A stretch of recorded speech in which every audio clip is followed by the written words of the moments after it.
ഗ്രാമിക ന്യൂസിലേക്ക് സ്വാഗതം. Kerala state excise staff association ജില്ലാ കമ്മിറ്റിയുടെ ആഭിമുഖ്യത്തിൽ സർവീസിൽ നിന്ന് വിരമിക്കുന്ന എക്സൈസ് ഉദ്യോഗസ്ഥർക്ക് സഹപ്രവർത്തകർ യാത്രയയപ്പ് നൽകി.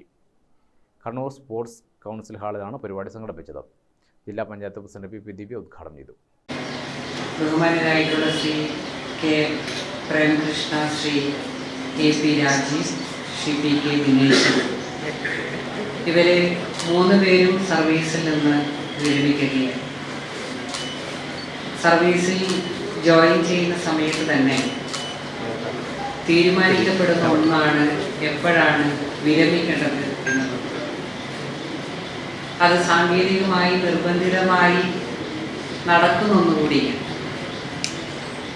ഈ 3 പേരെ സംബന്ധിച്ചും ഏതാണ്ട് 2 പതിറ്റാണ്ടിലധികം എക്സൈസ് ഡിപ്പാർട്ട്മെൻറ്റിൻ്റെ ഭാഗമായി ജോലി ചെയ്ത് അതിൻ്റെ അനുഭവ പരിചയമുള്ള ഏറ്റവും മുതിർന്ന ഓഫീസർമാരാണ് ഈ 3 പേരും.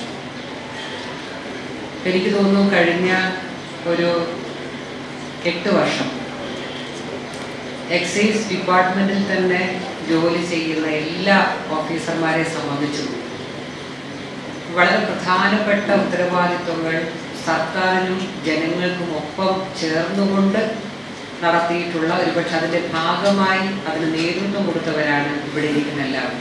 ഉത്തരമേഖല joint excise commissioner K Premakrishna, Kannur excise circle ഓഫീസിലെ assistant excise inspector AP Rajeev, Kannur range office assistant inspector PK Dineshan എന്നിവർക്കാണ് യാത്രയയപ്പ് നൽകിയത്. ജില്ലാ പ്രസിഡന്റ് VV ഷാജി അധ്യക്ഷനായി. Secretary KA Pranilkumar, K Santhosh Kumar, PL Shibu, Nelson T Thomas, P Sukesh, Babumon Francis, KP Masoodanan, Saleem Kumar Das, CH Rishad എന്നിവർ സംസാരിച്ചു. സംസ്ഥാന എക്സൈസ് കലാകായികമേളയിൽ കണ്ണൂരിന് ഉജ്ജ്വല വിജയം നേടിക്കൊടുത്തവരെ ചടങ്ങിൽ അനുമോദിച്ചു. ഗ്രാമിക ന്യൂസ്, കണ്ണൂർ.